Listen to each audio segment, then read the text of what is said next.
C'est l'un des enseignements de ce second tour des législatives. Même s'il ne parvient pas à envoyer d'élus de Charente-Maritime au Palais Bourbon, le Rassemblement national s'enracine durablement dans le paysage politique local. En Charente-Maritime notamment, ces trois finalistes réalisent des scores plus que confortables, à l'image de Pascal Markovski dans la 4e circonscription, avec 49,1% des voix, face au député sortant réélu Raphaël Gérard, 50,9%. On a presque réussi à renverser la table. Malheureusement, il nous manquait 700 voix. Donc on était proche de réussir notre pari. Nous, on était confiants depuis le départ.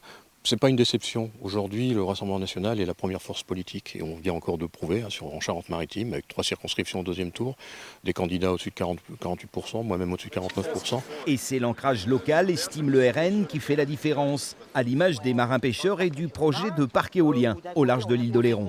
Parce qu'ils sont non seulement mis en danger par le projet éolien au large de l'île d'Oléron, mais aussi par la hausse du gasoil, mais aussi par la hausse des quotas, par les réglementations stupides qui leur sont imposées.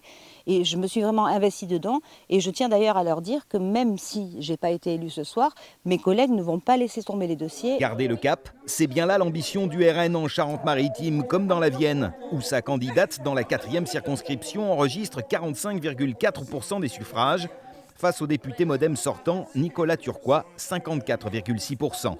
C'était la première fois que j'étais candidate aux élections législatives et je trouve que j'ai fait un score plutôt honorable.